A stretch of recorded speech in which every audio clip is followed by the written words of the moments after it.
Vamos continuar a nossa introdução. Vimos na última aula com Paulo, aparece a pergunta possível, que não é dele, do Paulo, explícita, mas é nossa, a possibilidade de uma ontologia em Paulo, de uma abertura que se confronta com a metafísica grega. E é um motivo forte para Derrida. Seguidor de Paulo, como pensar uma abertura ontológica, como pensar a crítica da metafísica.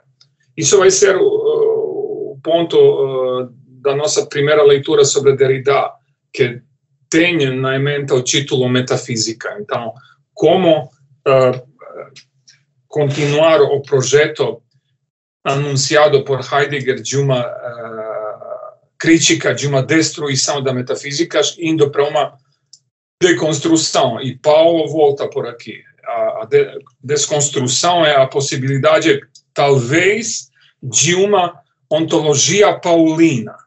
Isso é Derrida. E, claro, aparecem nas perguntas sobre direito e a justiça. Derrida volta por aqui também, como vimos, querendo repensar essa relação. Com Paulo, talvez. Então, pelo menos essas duas perguntas sobre a ontologia e sobre a justiça, com Paulo, voltam para Derrida. Então, nesse sentido, estamos reconstruindo o que fizemos nos cursos anteriores. E hoje a gente vai continuar com o segundo ponto da nossa leitura, pelo menos na primeira aula. Eu vou tentar, talvez, de sistematizar um pouco as nossas leituras e talvez apresentar algo mais hoje no curso, o que fizemos. Depois, eu acho, foi o curso, sobre Nietzsche e Foucault, assim, se aproximando às leituras do Derrida. Porque Spinoza, qual é o critério das nossas escolhas no curso? A resposta é simples. Spinoza é o único que volta para esse conceito da potência anunciado com os gregos. Então, obviamente, direito como potência tem que voltar para Spinoza. Derrida não escreveu muito sobre Spinoza, mas talvez apareçam alguns motivos, vou mencionar aqui, para isso ficar mais claro. Spinoza é moderno, mas também é o único que, dentro da modernidade, se confronta com a própria modernidade. E a gente vai entender isso um pouco para poder melhor depois, de novo, articular as perguntas sobre a própria metafísica na modernidade. Ok. Então, vamos continuar. Se encontra na pasta este trecho, o esboço, o resumo do curso sobre Spinoza. Coloquei aqui o título Spinoza e Modernidade, exatamente para indicar essa leitura. Talvez o único dentro da modernidade que se confronta com ela. Ok. Com São Paulo, podemos entender a possibilidade da justiça no sentido de uma liberação geral do ser humano. E aqui aparece a pergunta sobre a potência e o universal. E vai nos seguir também como pensar o universal hoje. Derrida volta para esse tipo de perguntas. Qual é então a potência da modernidade? E o que nela pode ser universalizado? E com essas perguntas a gente está enfrentando o pensamento de Spinoza.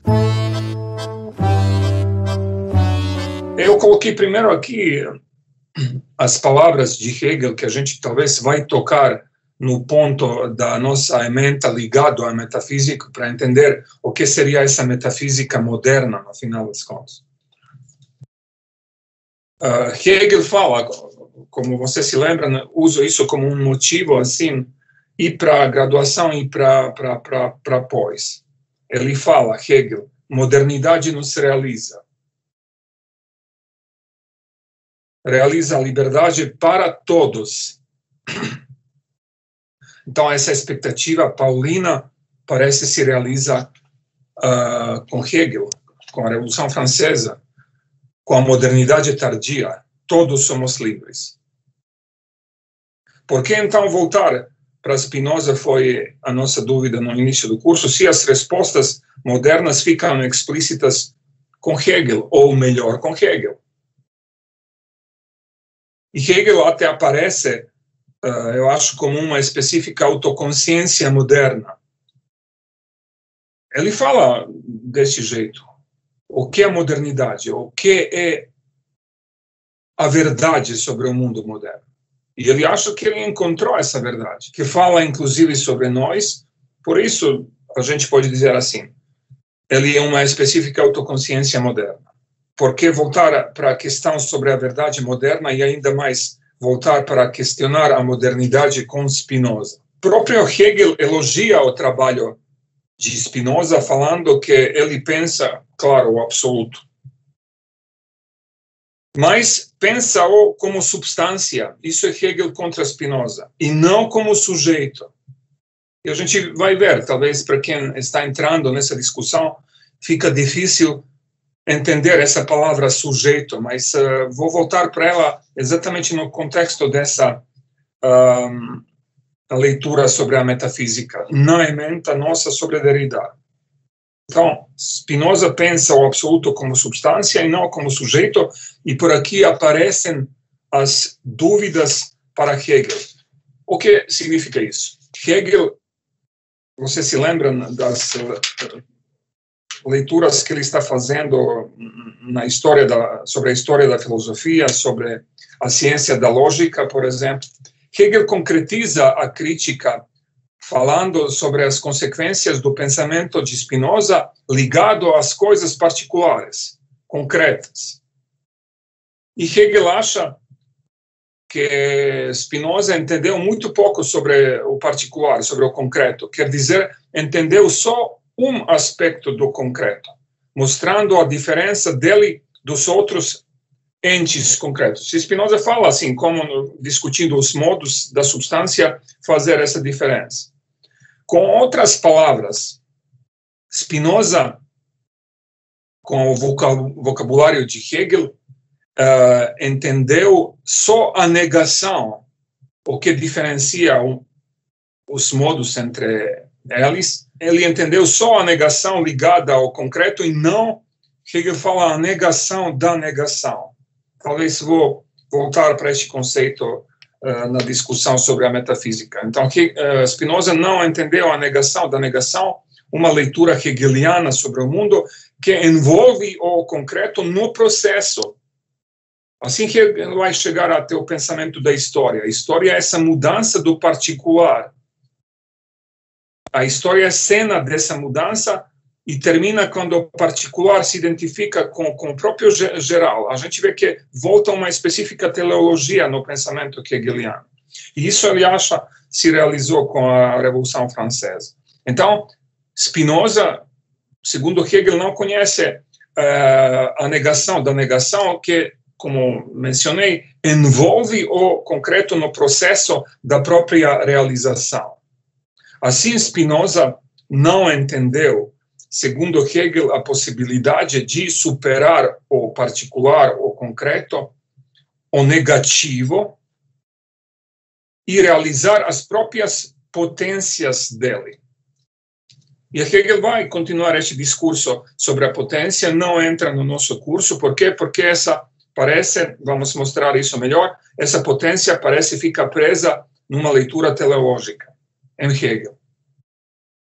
Então, assim pensa Hegel, o concreto, o particular, nem aparece em Spinoza. Tudo está se perdendo dentro da identidade metafísica de Spinoza.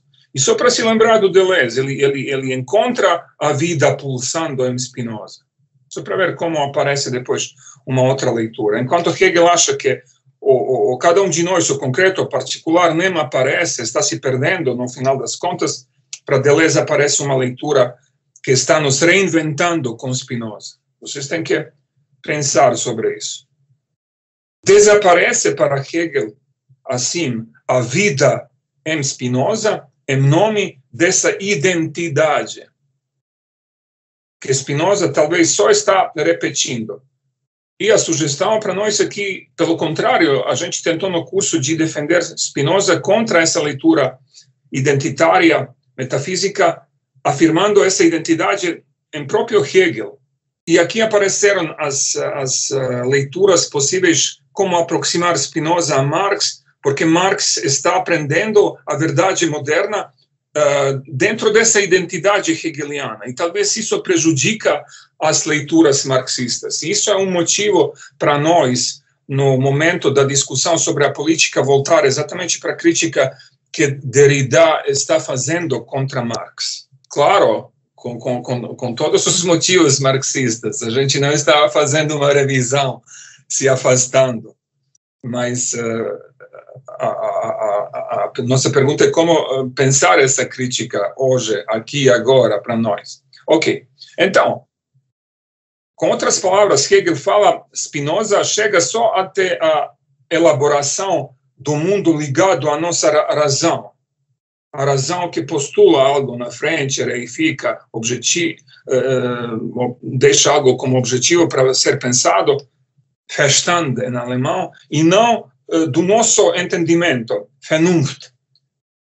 Esse Vernunft, esse entendimento, não sei se é a melhor tradução, porque depois Habermas volta de novo como a razão, mas tendo uma conotação, vamos dizer assim,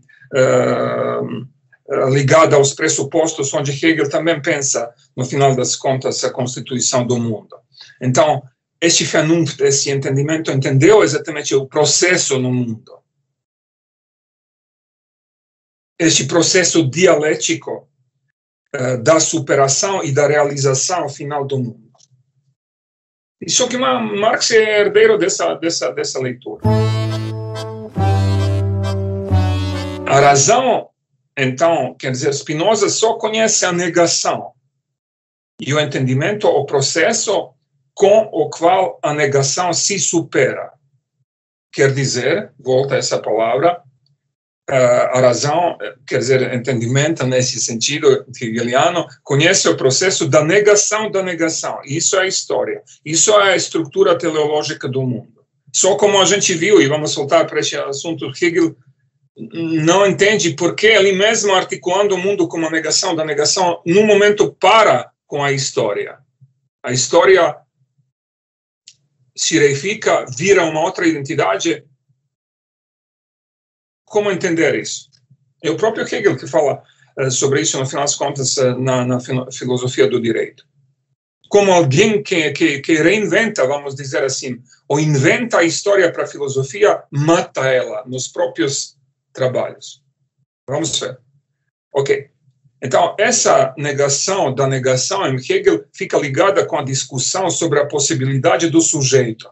E a gente vai ver isso, como entender essa palavra e como entender que ela, de uma certa maneira, nem aparece nas nossas leituras contemporâneas. Vamos ver se ela aparece, por exemplo, para Derrida. Ele fala sobre a subjetividade. Vamos ver. Sujeito, no final das contas, realiza algo que a natureza não pode realizar. Enquanto, então, Spinoza volta para a natureza, vamos dizer assim, Hegel confrontando a liberdade com a natureza se afasta dessas leituras e por aí continua a discussão. Ok. Assim, Spinoza pensa que Hegel ficou só com a ideia da natureza e não com a ideia da subjetividade. Isso é onde Hegel talvez radicaliza essa crítica. E essa subjetividade, seguindo o raciocínio de Hegel, cria as condições da mediação e das mudanças no mundo. A modernidade é assim. Pensa Hegel, Marx pensa depois, porque tem uma subjetividade que a constitui. E assim, talvez apareça uma certa expectativa de que o mundo moderno não volta mais para essa cultura, para essa tradição identitária. Algo está sendo feito, uma certa dinâmica que determina o mundo. Então, essa subjetividade cria as condições da mediação e das mudanças no mundo, e com elas aparece, primeiro, a possibilidade do mundo específico humano. Vai ser uma pergunta para Hegel na fenomenologia. É possível o mundo humano?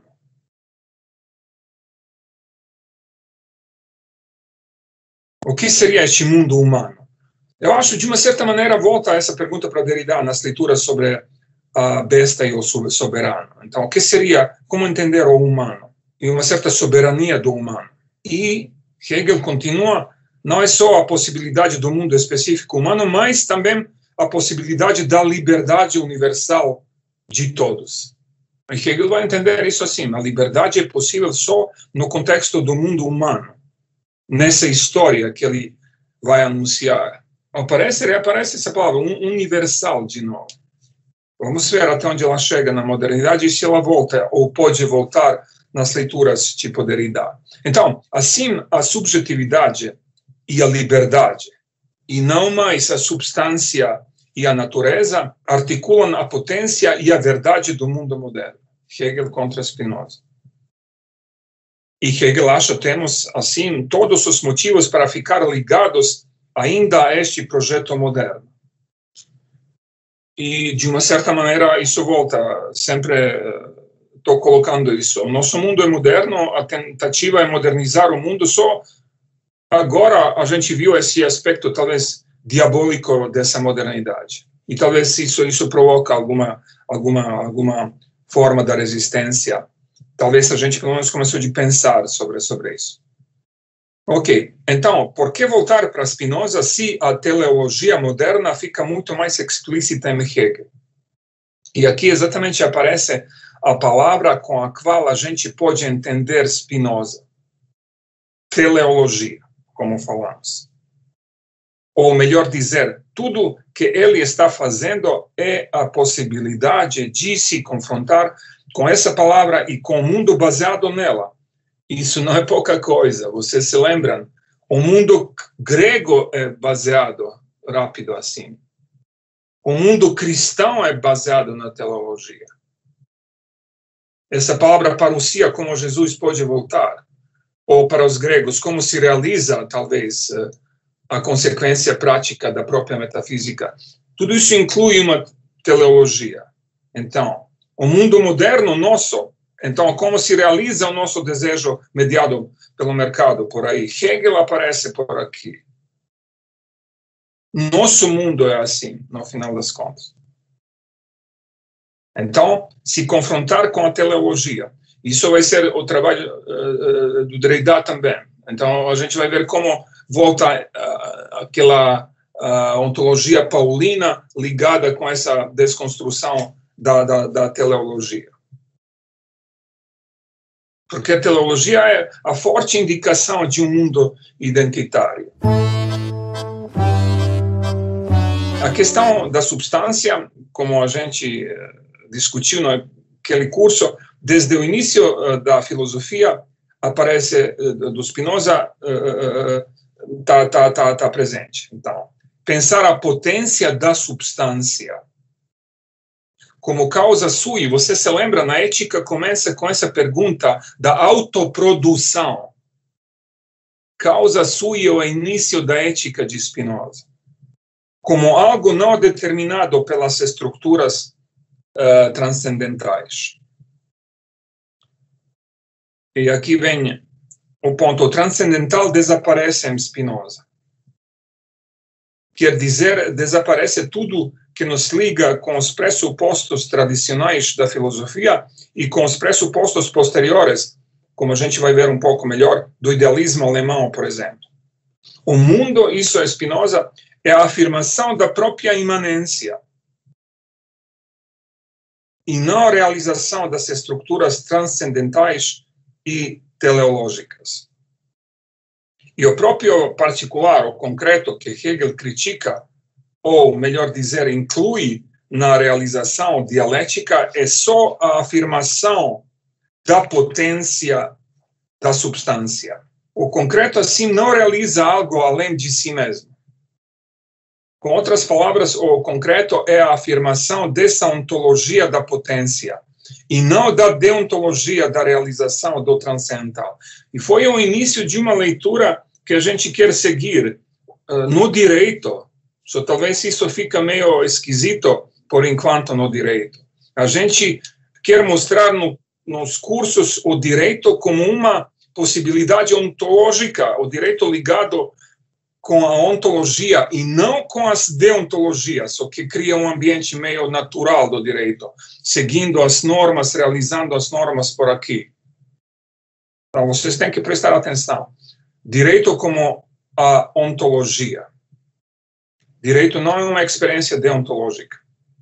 Eu acho que Derrida vai aparecer por aqui. Vamos ver, então, como essa ontologia, um pouco, claro, é o esboço do curso, aparece em Spinoza nas questões do direito, da política e da economia. No contexto dessas perspectivas, fica talvez visível a possibilidade de uma outra modernidade, ou do mundo além da modernidade. Isso, no final das contas, é Derrida. Nessa perspectiva, não vamos perder as palavras iniciais que mencionamos para uma discussão com Spinoza, potência e o universal. A gente tem que fazer essa diferença, vocês têm que prestar atenção. O que avança na modernidade não é universal, talvez, mesmo Hegel pensando que se realiza no final da Revolução Francesa. O que avança na modernidade é o abstrato. Vocês têm que se lembrar do Marx, como no início da modernidade estamos entrando num mundo abstrato, mediado talvez pela estrutura mercantil, avançando para os valores de troca e por aí vai. O que avança na modernidade é o abstrato. Hegel acha que encontrou um jeito meio ecumênico por aqui. Ele acha que no início sim está o abstrato. O que é abstrato para Hegel? É cada um de nós que ainda não se realizou. A gente nasce assim, somos seres humanos, mas e daí? Quem somos nós? Então, a nossa história, ou a história também mostra exatamente essa possibilidade, como vimos onde Hegel quer aproximar o particular e o universal. Então, Hegel acha no início está o abstrato que se concretiza. Na história as coisas se concretizam. E no fim da história temos o universal. Isso é Hegel. Mas isso aconteceu. Este é um ponto, inclusive, onde o Deleuze ia seguir uma leitura nietzscheana ligada a Spinoza. Por isso eu pensei, talvez hoje Spinoza e Nietzsche, talvez não preciso voltar para todos os cursos, no final das contas, só para alguns pontos explícitos para a nossa discussão sobre o Derrida. Aqui eu coloquei o ponto onde Deleuze ia seguir uma leitura nietzscheana ligada a Spinoza para poder se confrontar com uma certa herança hegeliana na psicanálise e assim reinventar uma possibilidade da potência no contexto contemporâneo. Vamos aqui seguir as implicações práticas dessa ruptura que Spinoza está fazendo com a metafísica moderna. E no início está a questão do justnaturalismo. Então vamos ver como aproximar essas leituras sobre as práticas modernas à nossa discussão sobre Derrida. No início, em Spinoza, está a questão do justnaturalismo articulada no Tratado Teológico-Político. Spinoza é moderno, mas só para ilustrar a situação. Eu nem uso Spinoza quase na graduação. É um pouco triste. Eu, de vez em quando, não sei, quando eu fico mais animado, então, falo sobre Spinoza. Vou falar, talvez, neste curso, mas Spinoza é fora da modernidade. Então, como entender a confrontação dele com o justnaturalismo? Que nem se realiza. Que fala, talvez, só para Deleuze hoje, para nós, talvez. Então, como entender essa confrontação na graduação entre Spinoza e a modernidade? Mas, enfim, discutimos isso. Os pressupostos do justnaturalismo são a ideia da natureza ligada aos direitos naturais, contrato, vocês se lembram, e as condições da articulação do Estado. As leituras de Hobbes, Locke e Rousseau, isso que eu faço na graduação, tendo como pressuposto a liberdade natural, chegam até as diferenças entre o Estado autoritário, liberal e democrático. Assim eu faço a reconstrução na graduação, porque assim a questão sobre o justnaturalismo articula uma possibilidade de reconstruir até o caminho histórico da modernidade. E eu acho isso útil na graduação, para entender melhor este mundo nosso, no final das contas. E depois, claro, na graduação aparece este segundo momento, como eu chamo ali, da modernidade, onde aparece a confrontação entre o justnaturalismo e o idealismo, o que ajuda para a gente entender, e na graduação, mas também na nossa reconstrução da metafísica moderna, como de uma certa maneira, entender essa modernidade ligada à subjetividade. A modernidade é da subjetividade, no final das contas, e a gente tem que entender isso. Isso que anima Marx. Isso é o que me anima nos cursos da graduação, porque assim, nessa leitura, é muito fácil entender a transição, iniciando a discussão com Kant e Hegel, chegando até Marx e Habermas. Fica muito ilustrativo. E na graduação, Habermas fica como simplesmente uma ilustração, como um argumento. Existe, sim, um argumento forte da ética no direito. E pronto, a gente termina por aqui. Então, enquanto o idealismo alemão se confronta com o justnaturalismo, afirmando já com Kant a diferença entre a natureza e liberdade, a confrontação de Spinoza com o justnaturalismo é uma relação diferente entre a natureza e a liberdade. Spinoza vai seguir a linha da afirmação da potência do ser, da natureza, que chega até as consequências ligadas ao ser humano e às práticas dele. Assim, como a gente entendeu, a liberdade vai ficar ligada com a natureza. E uma específica inclinação para conservar o próprio ser. É o que Spinoza chama, vocês se lembram, conatos. Talvez a leitura sobre a conservação do próprio ser pode sugerir uma específica concordância, e Spinoza faz isso no tratado, com os ensinos de Hobbes, mas a leitura é diferente. Enquanto em Hobbes o contrato vai ser a leitura como desistir aos direitos naturais, isso é a ideia do contrato em Hobbes. Em favor da segurança no Estado autoritário, Spinoza vai se confrontar com a ideia do contrato.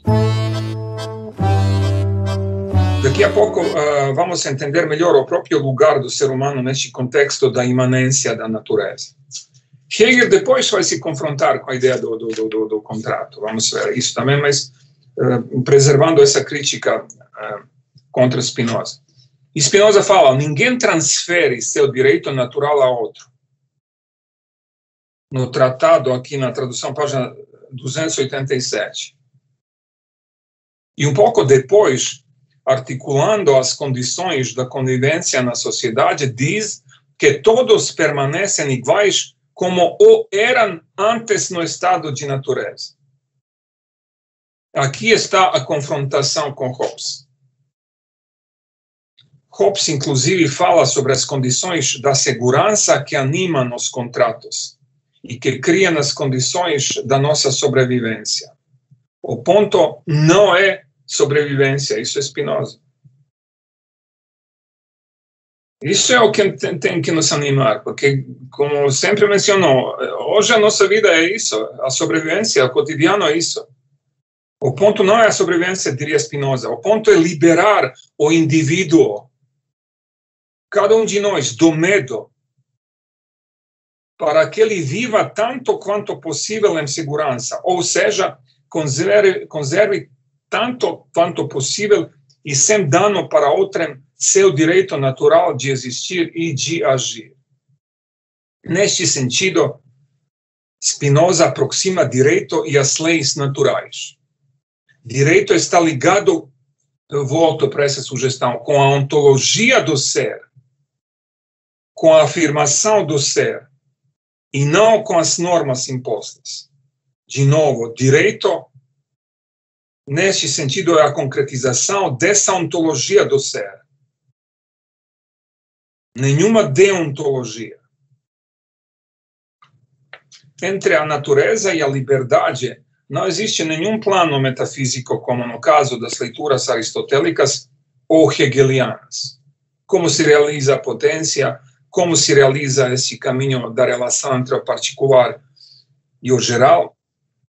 Hegel, como mencionei, concordaria com essa crítica do contrato, pensando a dignidade do Estado, que não depende das decisões humanas, pensando o Estado no final dessa teleologia histórica. Só para Spinoza a finalidade não aparece por aqui. O Estado só realiza a própria natureza. Assim, a finalidade, se posso usar ainda essa palavra feia para Spinoza, finalidade, pode ser só liberdade, mas eu acho que ele coloca essa palavra no tratado. Vamos lá. A modernidade não saiu, então, da metafísica da identidade que se representa no nosso conhecimento. Por aqui podemos entender o caminho entre Hobbes e Hegel. Essa identidade tem um sentido teleológico, segundo as leituras sobre a natureza em Hobbes, ou as leituras sobre o espírito em Hegel. Mesmo se confrontando com o justnaturalismo, o idealismo alemão talvez preserva algo.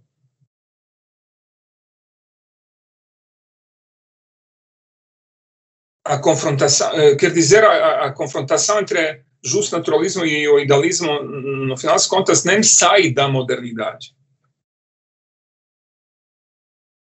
Ela é, nesse sentido, tão radical como se apresenta, como a gente espera. Ok. A confrontação com essa teleologia moderna, com essa identidade moderna, em Spinoza está no início, talvez, da possibilidade de uma outra modernidade. O ser humano, vai continuar Spinoza, não é a falta que se recupera, que se, como posso dizer, que desaparece nessa teleologia. O ser humano não é a falta, mas a potência. Isso tem que nos reinventar, nós, os cansados, então, do mundo neoliberal, especificamente aqui no Brasil. Aqui estamos nos aproximando à questão de uma possível subjetividade em Spinoza e a questão da democracia. A metafísica de Spinoza aponta, vimos, a afirmação da imanência no ser. Mas se tudo fosse o processo da imanência, Negri volta para este tipo de perguntas, eu acho. Se tudo fosse o processo da imanência, não precisaríamos fazer nada, além de contemplar o melhor dos mundos. Pelo contrário, somos testemunhas dos poderes que não afirmam nenhuma potência. Estão nos destruindo. Capitalismo é o exemplo da imanência do ser. Nesse sentido, precisamos conhecer exatamente as causas do mundo para poder seguir o caminho da imanência. Isso que a ética tem que fazer. A ética é uma continuação das leituras sobre a física.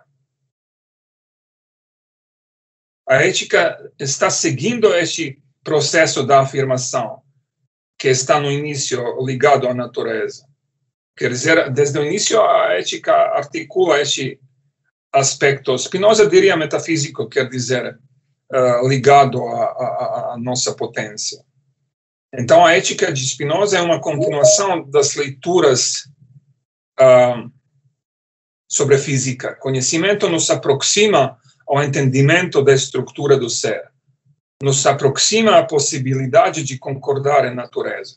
Como entender isso? Estamos aqui na frente da questão sobre a democracia. E com ela, praticamente, estou fazendo um certo resumo deste curso. À medida que os homens, fala Spinoza, que os homens estão submetidos às paixões, não se pode dizer que concordam na natureza. Aqui, inclusive, aparece a questão da razão. A razão aqui não é mais representativa, aristotélica ou constitutiva hegeliana. Ela nos fala como concordar em natureza. Apenas à medida que vivem sob a condução da razão, os homens concordam sempre e necessariamente em natureza. No corolário 1 dessa proposição, Spinoza coloca que a coisa mais útil ao homem entre as coisas singulares pode ser só um homem que vive sob a condição da razão. Quer dizer, não há, fala Spinoza, quer dizer, não há entre as coisas singulares nada que seja mais útil ao homem do que um homem.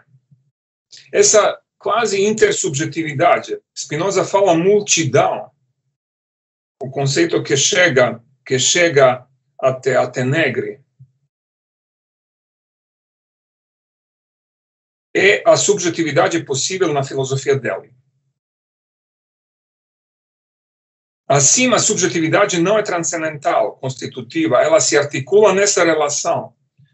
Subjetividade em Spinoza é relacional, ou como fala Balibar, no livro dele sobre a Spinoza e a política, a condição do sujeito em Spinoza tem como pressuposto as condições dessa convivência com os outros, ou dessa cidadania com a qual se desenvolve o Estado democrático. Democracia é, assim, o projeto que concorda em natureza. Vamos ver como Derrida vai voltar para essa leitura sobre a democracia. Com outras palavras, e porque ele volta para a democracia, inclusive nessa crítica contra Marx. Com outras palavras, Spinoza, democracia é a imanência da natureza. Por causa disso, poderíamos dizer que Spinoza talvez não é tanto o pensador da diferença. Talvez por isso Derrida não escreve quase nada sobre Spinoza, não sei. Talvez Spinoza é mais o pensador da possibilidade do entendimento da imanência. Nesse caminho, concordando em natureza, a gente chega até o aspecto universal da democracia. Até o mundo comum. Mundo comum, e não público. O mundo comum, talvez o início do comunismo. Spinoza é o pensador do mundo comum e não do mundo público. Essa confrontação com o público fica clara numa possível reconstrução rápida da questão da economia em Spinoza. Algumas perguntas não vão aparecer para nós, mas é bom entender o sentido dessas discussões para saber como entender depois de Derrida. Ele não vai pensar uma outra economia, ele está pensando uma crítica da economia, do fetichismo das mercadorias em Marx. Mas como? Sabemos que Marx vai procurar a verdade do mundo moderno na economia. A gente talvez toca este ponto um pouco melhor na discussão sobre a metafísica moderna. Seguindo a leitura do idealismo alemão sobre os pressupostos subjetivos da constituição da modernidade, Marx vai chegar até a economia. Por isso eu falei, pego este caminho do idealismo e ele me ajuda na graduação de chegar até Habermas. Não existe algo mais profundo além da economia, segundo Marx. E Derrida aparece por aqui, como a gente vai ver. Não existe algo mais profundo além da economia. E é o ponto para depois entender a crítica do Derrida contra Marx. Não é para, talvez, de novo, para abandonar Marx. E mesmo dizendo abandonando Marx, a gente não abandona o caminho da crítica dessa modernidade onde estamos. Ok. Não existe algo mais profundo além da economia, segundo Marx, para entender a modernidade. Vocês têm que pensar esse espectro de Marx, o livro do Derrida. Não podemos ir atrás da relação conflituosa entre o capital e o trabalho para entender o nosso mundo. A verdade moderna é econômica, ponto. No fundo da modernidade está a economia, Marx. Spinoza dedica só algumas linhas para essa discussão sobre a economia. E você se lembra, né? Então, a gente mencionou isso quase no final do livro 4 da Ética, no apêndice do capítulo 28, são 5 linhas. Ele fala, o fato é que todas as coisas acabaram por se resumir ao dinheiro. Daí que sua imagem costuma ocupar inteiramente a mente do vulgo, pois dificilmente podem imaginar alguma outra espécie de alegria que não seja a que vem acompanhada da ideia de dinheiro como sua causa.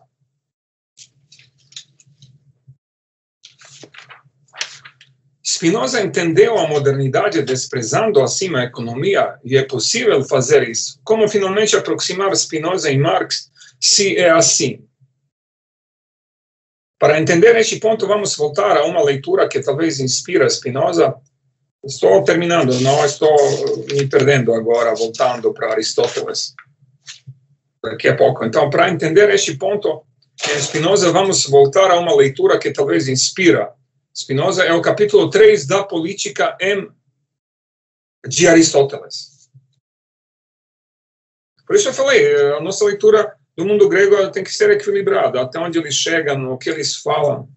Aristóteles, no momento, na política, até vai defender a democracia. Eu posso depois, voltando para Derrida, mencionar isso.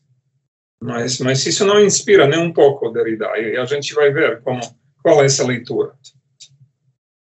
Sabemos que Aristóteles marginaliza a economia, deixando para ela o lugar no privado.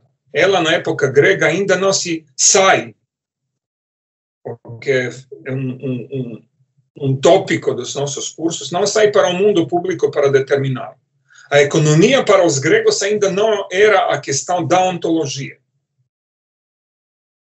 Isso é talvez o problema para o pensamento deles. Talvez, mas o mundo deles é outro. Ontologia e economia. Essa relação é talvez só moderna. Isso é o mundo do Marx.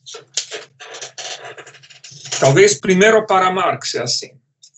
E como a gente sabe, Marx não vai criticar a economia grega, ele vai criticar a economia da modernidade, do capitalismo. Ok. Por que, então, Aristóteles dedica um dos primeiros capítulos do livro à economia, se a economia fica irrelevante para o pensamento dele? E ele fala, há uma espécie de arte da aquisição que, por natureza, é uma parte da economia doméstica. Com isso, não temos problema nenhum. No final das contas, nem Marx, como falei, critica este tipo de economia. Talvez Aristóteles já se aproxima a essas leituras, de uma certa maneira. Existe, como vimos, modernas, existe, como vimos, uma arte de enriquecer que é natural, ok? E que forma parte para satisfazer as necessidades próprias do homem. Vocês encontram isso, por exemplo, em 1257A na política, deixo com vocês. Mas existe um outro jeito de enriquecer, contrário à natureza, vinculado só ao dinheiro. Uma arte, se podíamos dizer assim, de criar riquezas. Aqui a riqueza é o fim, e não a teleologia natural, cujo sentido Aristóteles encontra na realização política do bem comum. A economia que sai dessa teleologia natural cria perigos. Aristóteles fala, sendo assim, a usura é detestada com muita razão, pois seu ganho vem do próprio dinheiro e não daquilo que levou à sua invenção, essa referência natural. Quer dizer, as necessidades naturais.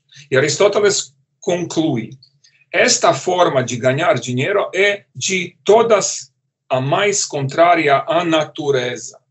Por isso ele até usa outra palavra, se lembra, crematística, para fazer a diferença entre a economia do natural e do não natural. E a nossa economia virou, se podemos dizer assim, crematística. Mas o que Spinoza critica no mencionado trecho é a economia que só virou crematística na época moderna. Para ele, a economia talvez ainda não é. E eu acho um motivo forte para Derrida aparecer aqui. Para Spinoza, a economia talvez ainda não é tão visível para ocupar o interesse da discussão, ou mesmo sendo visível, Spinoza não deixa a reprodução do social ligada a uma identidade. Isso é, eu acho, a inspiração que chega até Derrida. Derrida está criticando a economia por aqui. Spinoza não quer deixar a reprodução do social ligada a uma identidade que seja a economia. O social, ou melhor dizer, o comum, e não o público, porque o público nasce nessa afirmação moderna da economia.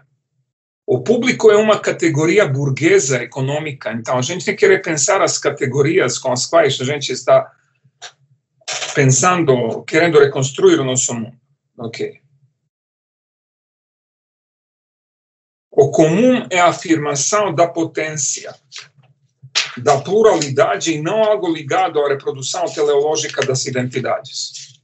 Neste ponto, fica claro, acho, que Spinoza não pode ser colocado ao lado do liberalismo e do caminho econômico da modernidade, nem ao lado do republicanismo, confrontando-se com a moderna ideia da teleologia do Estado, que em Hegel chega até as últimas consequências. Estado é a última palavra da modernidade, Hegel. Até parece um certo otimismo por aqui, neste mundo onde que se afasta do Estado, afirmando só as perspectivas neoliberais da economia.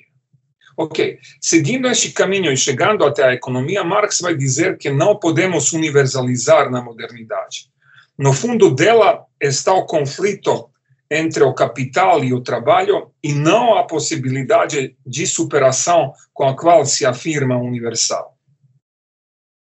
A verdade, de novo, do mundo moderno não é universal, mas abstração. Desde o início da modernidade se transforma o trabalho indo para uma perspectiva do capital para uma perspectiva dos valores de abstrato e da troca e não dos valores do uso e do concreto. Essa transformação do trabalho em capital é para Marx o signo de que não podemos universalizar na modernidade. Podemos ainda repensar o universal.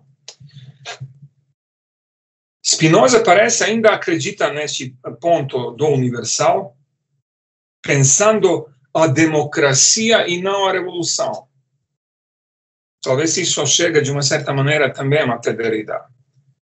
Mas falando com Spinoza, precisamos agir aqui e agora, no sentido concreto, como faz Deleuze, e não esperar a possibilidade teleológica de uma subjetividade que talvez nunca chega para realizar-se, o que é inclusive o caso da classe operária. Tornar-se o que se é. Fala quem? Nietzsche, neste recado do Nietzsche que Deleuze vai seguir. Voltar para si mesmo, além das teleologias. Afirmar as forças múltiplas, intensidades dispersas. Se afirmar. Afirmar o próprio desejo que não se reifica nos objetos. Que não tem objetos. Isso é Spinoza. O projeto assim tem um início em Spinoza e na afirmação do concreto seguindo o plano da imanência ontológica. Aqui talvez poderíamos completar Marx, quem sabe, uma só sugestão. Vamos voltar para este assunto, talvez no evento, no curso novo possível sobre Antônio Negri, vamos ver. Confrontando-se com a reificação do desejo no mundo moderno. Mesmo as lutas práticas, fala Deleuze, voltando a Spinoza, não articulam na negação, no sentido hegeliano ou marxista, mas voltam para a diferença e sua potência de afirmar. Essa afirmação da diferença poderia ser também o contexto para repensar a própria ideia do universal que Spinoza está seguindo. Eu coloquei aqui um detalhe, só para nos provocar, para indicar as consequências das nossas leituras. Um ponto importante.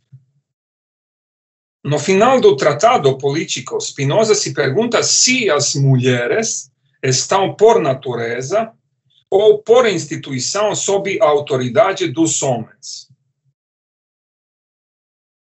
Se é por instituição, nenhuma razão nos obrigaria a excluir as mulheres do governo.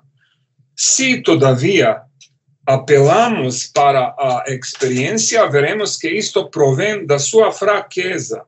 Tratado Político, capítulo 11, 4. Não estou inventando, então. E conclui que se vê sem esforço que não se poderia instituir o reinado igual dos homens e das mulheres sem grande prejuízo para a paz. E fala, mas é bastante sobre este ponto. É algo compreensível como o discurso aristotélico sobre a escravidão. Por aqui, com Spinoza e contra Spinoza, vai aparecer Deleuze e o projeto que a gente discutiu, e eu volto para este projeto na próxima aula, criando um ambiente para uma confrontação ou aproximação entre Deleuze e Derrida. O universal talvez só pode aparecer, com isso estou terminando, neste caminho da afirmação da diferença. Essas dúvidas que coloquei aqui rápido contra Spinoza aparecem em Nietzsche. E chegam até Deleuze, até o devir mulher. Chegam até psicanálise, até o gozo feminino. Espero o apoio da Giovanna para fortalecer, talvez, aqui o Lacan na nossa discussão. No momento quando a gente falar sobre a linguagem, isso vai aparecer. Porque a linguagem é o ponto do confronto entre Lacan e Freud, e o início de uma outra leitura, talvez, que chega até a articulação do feminino. E talvez aproxima Lacan mais a Deleuze e Derrida do que a gente colocou no nosso curso. Então, mas isso a gente vai ver, isso é ainda longe da nossa leitura. E a minha sugestão agora, nessa segunda parte, é avançar um pouco com outro resumo do outro curso que fizemos sobre Nietzsche e Foucault, porque continua a leitura e vai voltar para nós nos vários momentos e da discussão sobre a linguagem e da metafísica.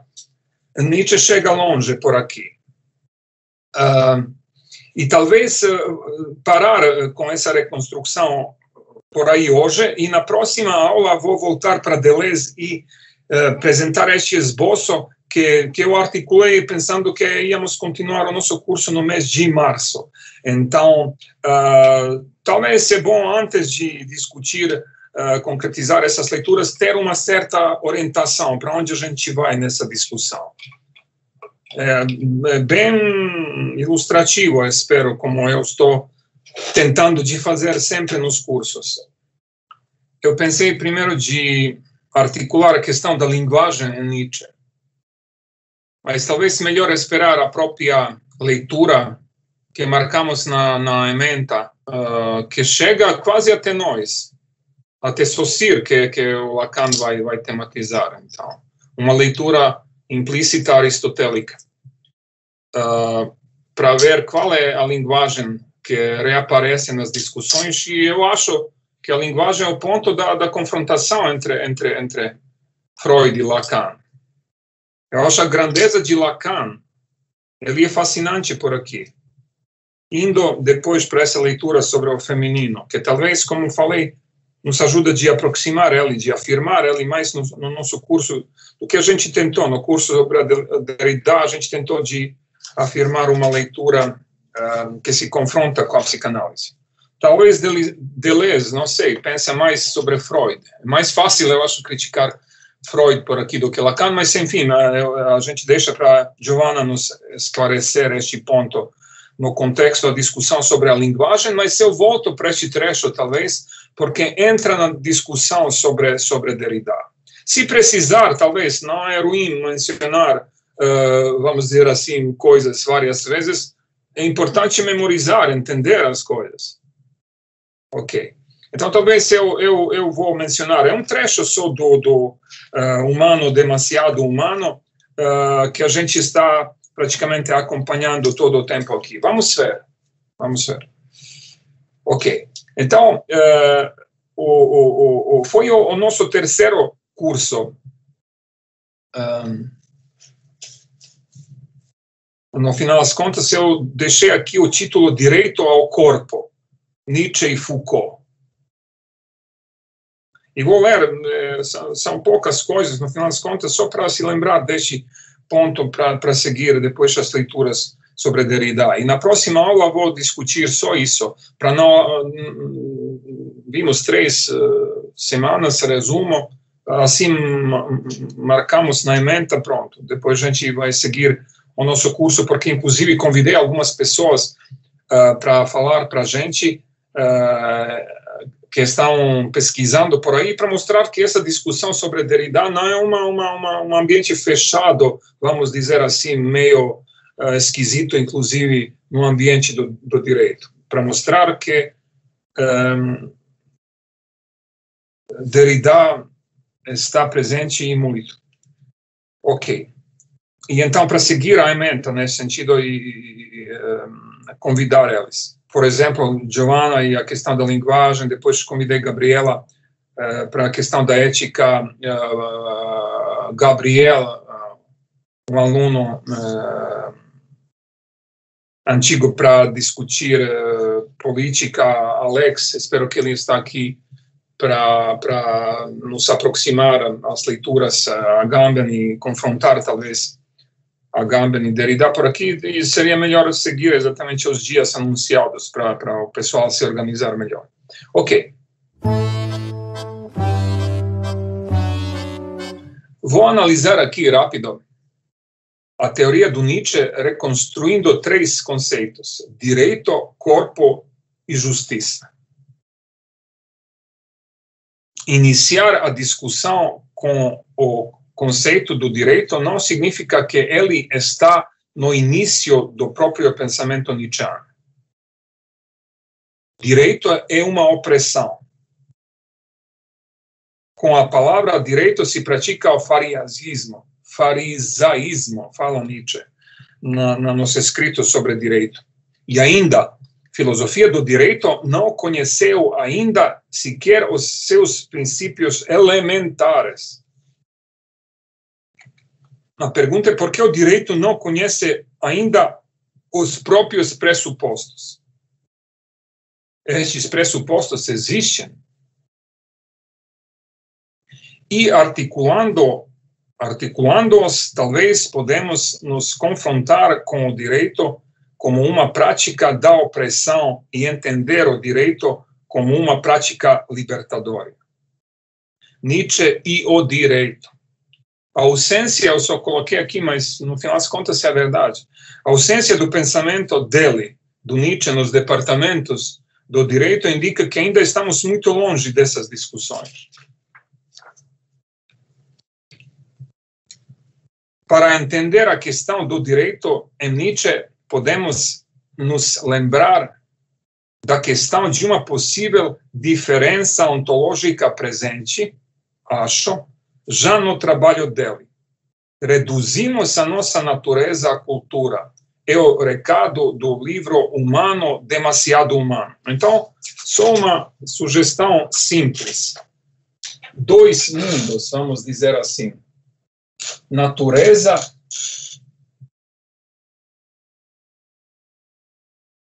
e cultura. Talvez vou voltar sobre este trecho, sobre humano, demasiado humano, porque talvez pode ilustrar. Talvez a gente volte para ele de novo, discutindo a linguagem, porque é importante. No livro Humano, Demasiado Humano, encontramos o seguinte, no parágrafo 11, Nietzsche fala: a importância da linguagem para o desenvolvimento da cultura está em que nela o homem estabeleceu um mundo próprio ao lado do outro. Um mundo ao lado do outro. Um lugar que ele considerou firme o bastante para, a partir dele, tirar dos eixos o mundo restante e se tornar o seu senhor.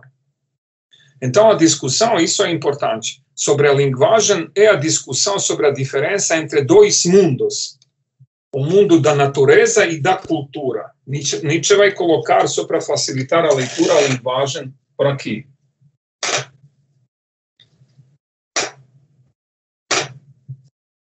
Direito também, vamos colocar talvez algumas palavras mais por aqui. Articulando uma forte confrontação entre dois mundos.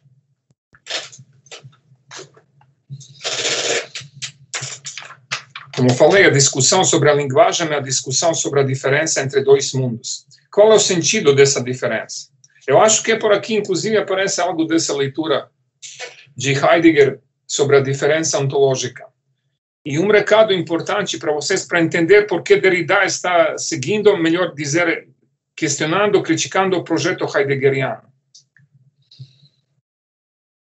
Nietzsche já critica este projeto. De uma certa maneira, se posso dizer assim, essa abertura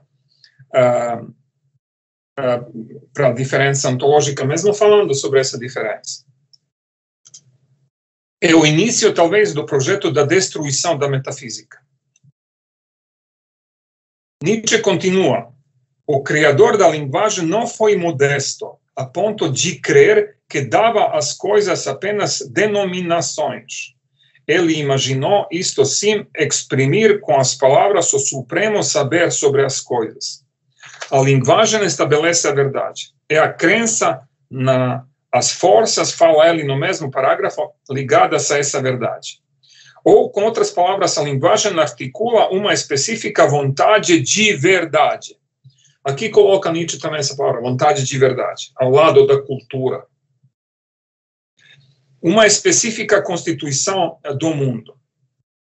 E Nietzsche fala, nessa constituição desaparece a vida. Aparecem os signos, a linguagem e a gramática. Isso é importante, por isso coloco aqui já, mas vou voltar para esse ponto no contexto da discussão sobre Derrida, porque a pergunta é, que tipo de linguagem Derrida quer?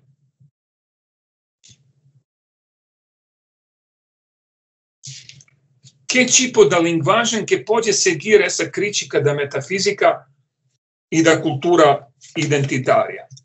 Que tipo de linguagem que não reafirma as novas identidades, se posso dizer assim?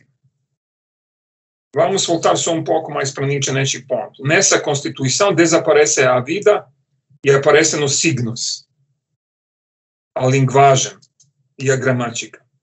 E mesmo assim, essa constituição do próprio mundo fica importante, talvez o evento mais importante no desenvolvimento da cultura.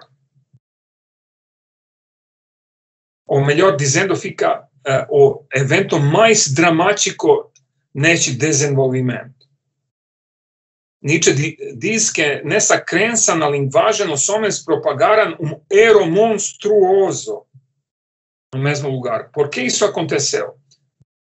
Vimos que Nietzsche fala sobre os dois mundos neste contexto. Então, qual seria outro mundo, talvez o mundo fora da cultura e da história, da metafísica? Eu acho que vou parar nessa reconstrução por aqui, porque aqui eu vi que coloquei uma possível diferença em favor do Nietzsche, eu coloquei aqui do jeito explícito, contra Heidegger, e vou voltar para este trecho na semana, na aula, no momento da discussão sobre a linguagem, porque a gente vai ver como pensar exatamente a linguagem no contexto da discussão sobre uma abertura que Heidegger vai chamar ontológica, e que Derrida vai ler, entender, estudar e criticar ela com exatamente essa palavra principal para a filosofia dele, a desconstrução. Ok, então vou voltar a isso, mas só queria indicar o que são os dois mundos por aqui. Obviamente um recado que vem do Spinoza. Nietzsche fala, eu tinha um precursor, como se diz, grande na história, o Spinoza. Ele afirma Spinoza, Nietzsche. Ok. Então, vamos voltar agora para o nosso resumo do curso sobre Nietzsche e Foucault. paramos por aqui. Para entender a questão do direito em Nietzsche, podemos nos lembrar, como falei, da questão de uma possível diferença ontológica presente, acho, no trabalho dele. Mas eu vou desenvolver isso um pouco mais para ver que Nietzsche não está ao lado exatamente dessa diferença, pelo menos com este nome, vamos dizer assim. Mas o recado está por aqui, neste trecho do humano demasiado humano. Reduzimos a nossa natureza à cultura. É o recado do livro Humano Demasiado Humano. A cultura é o início do niilismo. Direito é uma prática do niilismo. Eu sempre falo, até no curso inicial sobre a graduação, para a gente saber para onde a gente está entrando. Então, o que é este meio estudantil, como diria talvez. Ok. Reduzimos a nossa natureza à cultura é o recado do livro Humano Demasiado Humano.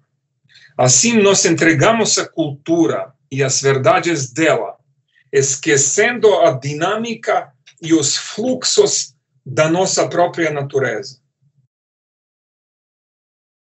Quando pensa cultura, Nietzsche pensa a moral e o direito. Posso colocar aqui outra palavra, em cima do direito, para seguir essa moral também. Tudo isso está ao lado aqui da cultura no contexto do início do niilismo da nossa vida. Isso é a nossa situação hoje, não é uma coisa, vamos ver o que falou Nietzsche agora.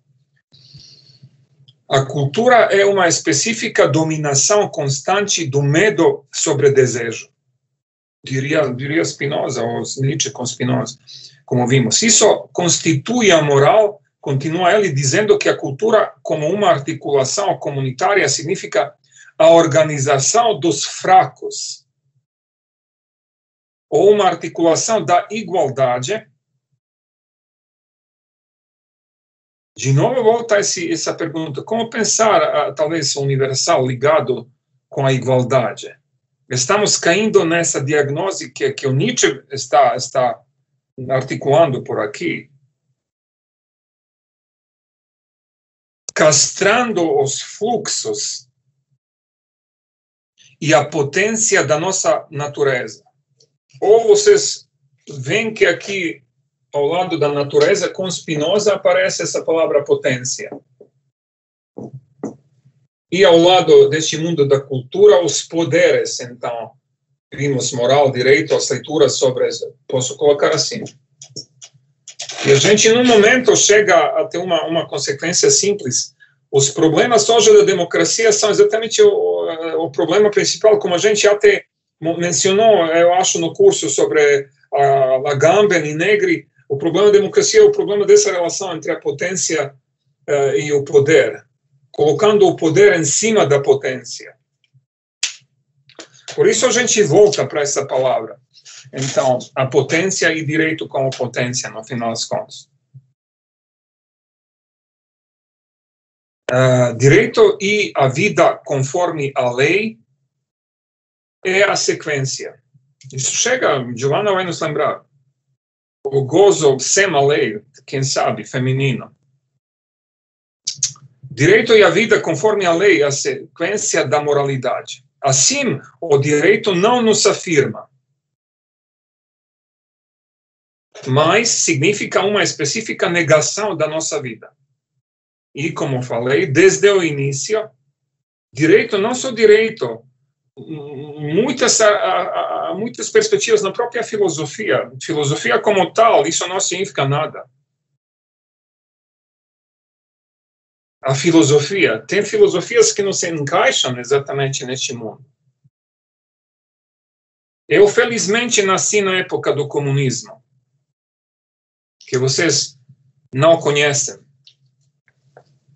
E na época do comunismo, a gente estava lutando contra essas filosofias, naquela época chamadas assim, analíticas por aí, que nos fecham por aqui e esquecem finalmente a vida pulsando por aqui no final das contas. Então, que tipo da filosofia? Que tipo da filosofia? E volta a Heidegger, neste ponto concordo. A pergunta não é qual é a filosofia aqui? Então, vamos ver se é Derrida, se ele é melhor, ou não sei o quê. Mas o que significa pensar, no final das contas? Então, direito vimos de novo como uma prática do niilismo cultural. Até os conceitos, fala Nietzsche, que quase nos afirmam, por exemplo, o livre-arbítrio. Nietzsche coloca neste âmbito do niilismo. Você só pode voltar para os escritos que saíram aqui no Brasil sobre o direito, os trechos dos vários livros do Nietzsche. Então, para pensar, vários conceitos só afirmam isso, este âmbito do niilismo. Para pensar, fala Nietzsche, por exemplo, sobre a culpa e a possibilidade de reconstrução e da conservação da sociedade, inventamos o conceito do livre-arbítrio. Por exemplo, como culpar alguém se ele não tem este livre-arbítrio para poder agir? E por aí. Enquanto ao lado possível ontológico, Nietzsche coloca a natureza, os indivíduos, a fala do Zaratustra. Ao lado do possível, eu posso colocar essas palavras se ajudam, mas vamos ver até que ponto elas ajudam. Eu coloco em cima. Este é o ambiente ôntico, diria Heidegger, do nosso mundo dado, e este é o ambiente ontológico.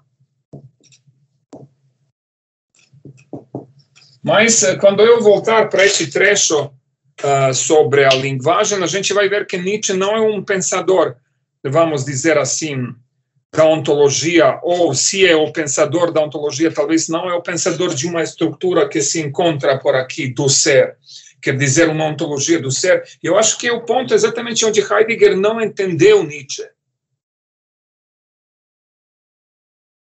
E é o ponto onde Derrida vai seguir a crítica de Heidegger indo para a desconstrução. A ontologia do ser está repetindo uma, talvez, outra identidade escondida. Então, como pensar por aqui? E Deleuze chega neste ponto até a ontologia, talvez, do devir, e não do ser. Isso é o que Heidegger não vê. Mas, enfim, a gente tem que entender, não é só uma acumulação das palavras aqui. Mas, no final das contas, eu acho que tentei te reduzir, e isso é a ilustração principal. Estamos entre os dois mundos, analisando com vários autores essa abertura possível para algo que por aqui chamamos ontológico. Ok. Então, enquanto ao lado possível, por isso falei possível ontológico, vamos ver algo melhor sobre essa palavra, porque ainda ela não fala muito para a gente, ela ainda, para nós, é uma herança da cultura grega, onde a ontologia é outro nome praticamente para a metafísica. E aqui tudo o que estamos fazendo talvez é reinventar essa palavra contra a metafísica. Enquanto ao lado possível ontológico, Nietzsche coloca a natureza, os indivíduos, a fala do Zaratustra, ao lado do possível ôntico, Nietzsche coloca cultura, moral e direito e as leituras sobre a igualdade e universalismo, que acompanham a constituição do mundo ôntico. Então, é uma sugestão, e vamos ver como fazer isso, como talvez pensar essas coisas, igualdade, obviamente, é uma sedução, o universal por aqui, mas se abrindo para essa, talvez, perspectiva ontológica. E eu acho que Derrida aparece por aqui também. O que poderia ser o universal hoje? A pergunta do Badiou, falando sobre São Paulo, que mencionamos, discutindo o resumo do curso sobre Paulo. Por isso, Nietzsche fala, por tudo isso que acontece no plano ôntico, nós, ele fala, os imoralistas, precisamos abolir a noção da culpa e da punição. Um recado que chega até Derrida, as consequências das leituras, vamos dizer assim, sobre o prático do Derrida, chegam até a pena de morte. como Derrida se confronta. Precisamos dizer sim a nós mesmos. Talvez isso é a linguagem que aparece por aqui. Precisamos dizer sim, este sim paulino, para a abertura ontológica, a nós mesmos numa situação e da tradição e da modernidade, onde viramos os animais domésticos. Derrida já vai se confrontar por aqui, então, em favor dos animais, como a gente vai ver, falando sobre o animal e o soberano. Por isso, essa possível dimensão ontológica em Nietzsche inclui a transvaloração dos todos os valores, com força, com martelo, para poder pensar e reinventar a nossa própria vida. Cultura, moral e direito como afirmação da nossa própria vida. O que significa isso e é um projeto possível ainda? Isso nos leva até Derrida, exatamente. O segundo conceito que anunciamos pode nos ajudar de seguir a discussão por aqui, o que fizemos no curso, é o conceito do corpo. A filosofia pensa Nietzsche uma má compreensão do corpo. Na Gaia Ciência. Desde o início do caminho da cultura, o corpo está sendo tematizado como inimigo, afirmando como Platão e Aristóteles e Alcibiades que o homem é alma. Vocês se lembram? Spinoza volta. Alma contra o corpo, aqui Platão e Alcibiades. As leituras cristãs. Descartes, pelo menos, fala, olha, alma e corpo, mas ele não sabe o que fazer com isso. Ele fica com este dualismo. Spinoza já reinventa algo por aí, dizendo que os dois, corpo e alma, como potências. Temos, então, seguindo essa possível afirmação da ontologia no sentido da nossa própria natureza, reinventar o corpo, pensar o corpo como nosso fio condutor, fala Nietzsche, eu diria com Spinoza por aqui. E como vimos, pensar junto com a nossa natureza significa deixar os fluxos, sem mareificação. A natureza não é a substância. E vocês podem imaginar, aqui Nietzsche está citando um compatriota meu, que se chama Bošković, um físico, além do bem e do mal. Nada sem os Balcãs, vocês veem, então, no final das contas. Pensar junto, então, com a natureza significa deixar os fluxos sem mareificação. A natureza não é a substância. E Nietzsche, por aí, está seguindo Bošković, um físico que, falando sobre a ciência, nos liberou das substâncias. E Nietzsche fala, Bošković nos ensinou a renegar a crença na última coisa, na crença na matéria e o átomo, última redução da Terra, exatamente no além do bem e do mal. Agora, aqui, inclusive, fica claro que Nietzsche não é um materialista, nem o idealista, que os caminhos da cultura inventaram, esquecendo a dinâmica da própria natureza. Nietzsche, assim, está além do materialismo e do idealismo, além das reificações da natureza. Ele não está substituindo um mundo espiritual por um mundo material, o que está no fundo da crítica de Heidegger. Isso é um lugar para mostrar que Heidegger não entendeu Nietzsche. 2 volumes sobre Nietzsche e sai pouca coisa. E aqui eu coloquei de novo. Então, Nietzsche é muito mais radical do que Heidegger pensa. Por isso ele volta para Deleuze, vocês têm que ver, talvez, e não Heidegger. Mas vamos ver como Heidegger volta para Derrida. No contexto da questão do corpo, colocada assim, aparece a crítica da consciência, inclusive, na Gaia Ciência. Consciência ligada à linguagem ou a uma possibilidade de pensar o passado e as coisas ausentes, além do aqui e agora, abandona o espontâneo natural.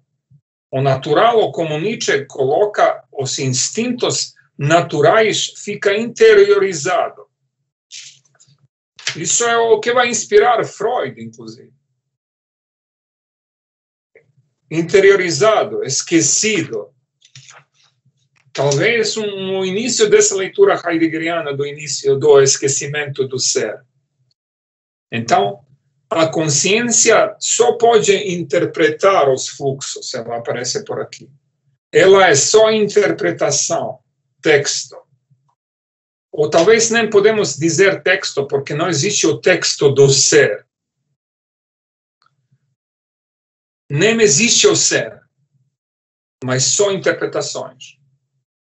Isso volta para Derrida. Por isso, só no sentido ilustrativo, podemos falar sobre uma ontologia em Nietzsche. Ou, melhor dizendo, podemos só seguir o caminho de uma hermenêutica, articulando o devir, como mencionei, e não o ser. A consciência não é nada mais do que uma simbolização do corpo. Esse verbo chega longe. Platão, afirmação do simbólico, e a psicanálise, a castração mediada pelo simbólico, vamos dizer assim. Simbolizaram não idênticos fluxos, o dionisíaco é o caminho da cultura. A psicanálise, mencionei por aqui, depois vai se confrontar com essa castração da natureza dentro da ordem do simbólico. E Freud vai afirmar a presença do Nietzsche na obra dela. Inclusive, a questão da metáfora fala sobre uma certa transposição no plano da consciência das atividades inconscientes dos instintos. O que nos confronta com a cultura poderia ser o corpo.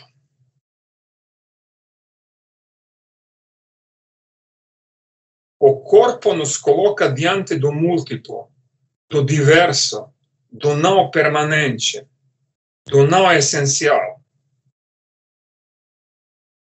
O corpo é a grande razão, fala Nietzsche em Zaratustra. Na parte introdutória, intitulada como, vocês vão encontrar isso, dos desprezadores do corpo. Eu queria fazer um curso depois sobre o corpo, apareceu um certo interesse e ninguém se manifestou. Depois, nessa reinvenção da natureza, dos corpos, Nietzsche também procura o significado da justiça. Temos que tirar justiça do campo da cultura e das identidades e pensar ela, isso é Paulo quase, e pensar ela ligada aos processos da natureza. Com outras palavras, temos que ressignificar o conceito da justiça. Temos que ressignificar o conceito da justiça. Ela está ligada com a própria natureza, com amor fati, com a afirmação da nossa vida. A justiça, eu citei aqui um livro da Sarah Kaufman, uma aluna do Derrida. A justiça é a justificação da vida. É a afirmação da vida contra as injustiças da cultura e da nossa consciência. Falando sobre Spinoza, colocamos a pergunta como as questões do corpo e da potência chegam até a discussão sobre mulher, vimos. Este encontro infeliz entre Spinoza e as mulheres. Essa discussão pode aparecer aqui. Eu achei um síntoma, como se fosse uma leitura psicanalítica sobre Nietzsche, que chega que fala mais sobre Nietzsche do que ele quer confessar ou afirmar, não sei. E essa discussão pode reaparecer aqui. No livro Além do Bem e do Mal, Nietzsche fala: eu creio que um verdadeiro amigo das mulheres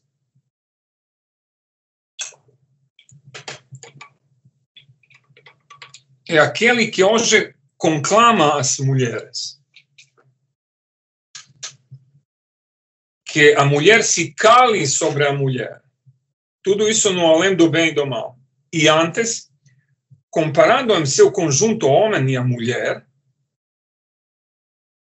a grandeza do Lacan de nos livrar disso. Porque isso nem muda em Freud. Só isso. Freud talvez por aqui ficou seduzido por aqui com Nietzsche, não conseguindo separar a mulher da ordem da castração, no final das contas. Então, Nietzsche fala, comparando em seu conjunto o homem e a mulher, pode-se dizer a mulher não possuiria o talento de se adomar se não soubesse por instinto que ela desempenha o papel secundário. Talvez, infelizmente, com o meu português, isso não fica assim teatral como a gente quer mostrar para se confrontar com Nietzsche. Então, questionando a reificação dos processos da natureza, Nietzsche poderia se perguntar por que ainda deixa as mulheres neste espaço falocêntrico. Quem está, se posso dizer assim, aparecendo por aqui, afirmando as mulheres, são Lacan, sim, claro. Deleuze, sim, devir mulher, devir dos homens também. E Derrida, no final das contas, vamos ver como.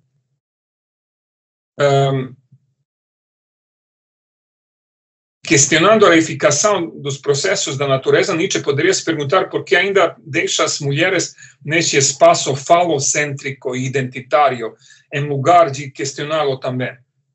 São os detalhes, sintomas, Spinoza e Nietzsche sobre as mulheres, mas questionam até onde chega este projeto da abertura ontológica, preservando uma identidade talvez falocêntrica. Isso é o ponto da discussão. Então, como depois Foucault chegar até essa desconstrução capilar, até as últimas consequências dessa abertura ontológica, mesmo falando sobre as mulheres. Isso é o que Lacan está fazendo, isso é Deleuze. E vamos ver Derrida por aqui. Ok. A palavra é conhecida, esse espaço, esse mundo falocêntrico. Derrida vai falar sobre isso, falogocentrismo da cultura europeia. A ausência da essência da mulher ou da diferença sexual que Derrida coloca neste contexto poderia ser repensada. Talvez seria bom, então, ouvir algo disso comparando depois Freud e Lacan. Os problemas que Freud tem com essa diferença. Ok. E só ainda um pouco para acumular algumas perguntas ainda. Foucault, agora como ele está seguindo as leituras de Nietzsche. No outro artigo eu coloquei essa comparação arqueologias e genealogias discutindo a questão do poder e a sexualidade e a história da sexualidade em Foucault, então comparando os gregos com os cristãos e os modernos, porque um motivo mais para comparar essa chamada tradição e a modernidade, deixo isso com vocês. Vou aqui só seguir essa leitura anunciada por Nietzsche. A leitura que Foucault está fazendo sobre os gregos é diferente. Eu deixei no curso um pouco essa leitura Foucault, Derrida ao lado. Talvez seja forte dizer os inimigos. Derrida critica Foucault vai dizer Foucault é um grande filósofo, mas eu sou filósofo. Ele não entendeu muitas coisas por aqui. Mas vamos seguir, como falei, alguns conceitos para ver por que estamos voltando para isso tudo. A leitura que Foucault está fazendo sobre os gregos é diferente. Não é nietzscheana.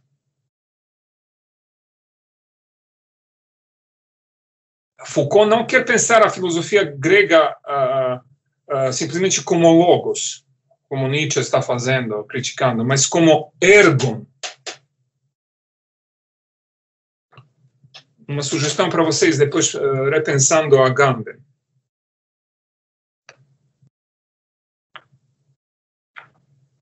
No livro O Governo de Si e dos Outros. Com outras palavras, Foucault não quer pensar a filosofia platônica, por exemplo, como o início do logocentrismo. Isso são os gregos, só isso. Essa interpretação se inicia com Nietzsche e chega até Derrida.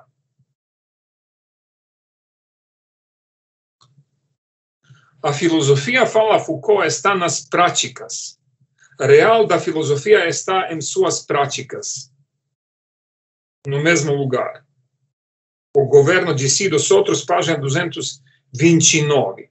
Eu acho, sinceramente, que o livro O Governo de Si dos Outros, neste ponto, pode ser entendido como uma explícita crítica da filosofia do Derrida. Deste logocentrismo da cultura europeia. E continua Foucault, e você se lembra da história da sexualidade, não vou voltar para este ponto, onde se coloca a leitura sobre o logocentrismo, Nietzsche, Derrida. Foucault fala sobre o brilho do indivíduo grego.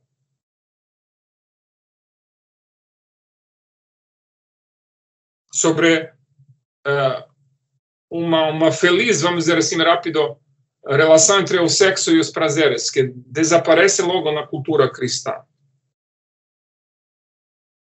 Então, quem quiser, não tinha como colocar tantas coisas na emenda. Talvez se tivéssemos um ano para cada um dos autores, mas não sei. Mas o livro O Governo de Si dos Outros é o livro, no final das contas, contra Derrida. Um forte livro contra Derrida. E, como falei, talvez nessas práticas podemos entender a própria liberdade grega. Uma leitura anti-hegeliana, se lembrando que Hegel tematiza a liberdade como um específico acontecimento moderno. Então, o que? Temos que entender essas práticas. O início dessa leitura pode ser o contexto do próprio livro A Hermenêutica do Sujeito. Melhor dizer, onde os jovens aristocratas gregos se perguntam como exercer o poder político, como governar os outros. Neste momento, fala Foucault, neste diálogo de Platão Alcibíades, nasce a questão do cuidado de si. Neste trecho, 127e, deste diálogo de Platão.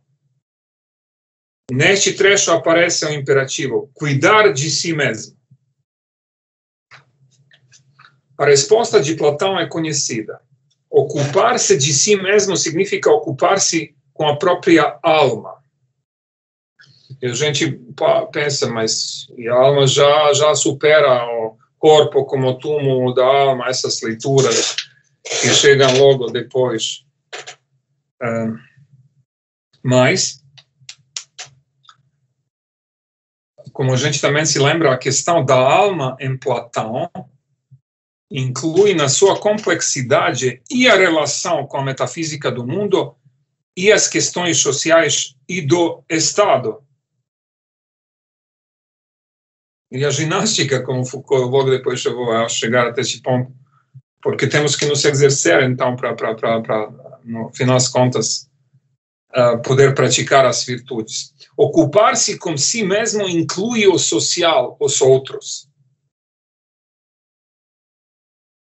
Um grande motivo também para essas várias aberturas, como pensar os outros. Aqui Foucault, depois Lacan, a questão do feminino, é a abertura para pensar o outro em Lacan.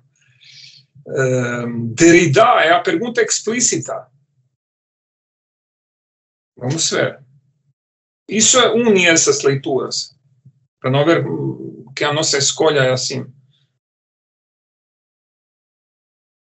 Ocupar-se com si mesmo, Platão inclui o social, os outros. Aqui aparece essa ligação onde ocupar-se de si mesmo significa ocupar-se com os outros. A epimelia aftu, quer dizer cuidar de si mesmo, fala Foucault, é uma atitude para consigo, para com os outros, para com o mundo. Fala Foucault no mesmo lugar. Ele entende essa postura grega como uma específica ruptura com o poder pastoral dos judeus. A gente discutiu um pouco isso no curso, comparando o poder pastoral, depois soberano e o nosso, da modernidade, do poder disciplinar. Não vou voltar aqui para essa discussão. Este poder está ligado com uma conduta das almas ligada à autoridade divina. Aqui ainda não temos, pensa Foucault, a possibilidade de falar sobre uma subjetividade da ação reta, que inclui, como vimos, e as questões da metafísica e as questões do social. Este poder pastoral se instaura depois, com os cristãos nos séculos 3 e 4. Aqui o cuidado de si mesmo pode ser entendido com os cristãos como uma específica renúncia de si, a metanoia, a superação da razão grega. Eu pego este motivo na graduação um pouco com Santo Agostinho, onde os gregos, vamos dizer assim, pelo menos se confrontam onde os cristãos se confrontam com os gregos. Ok, assim a questão de si percorre, fala Foucault, toda a filosofia grega, helenística e romana, assim como a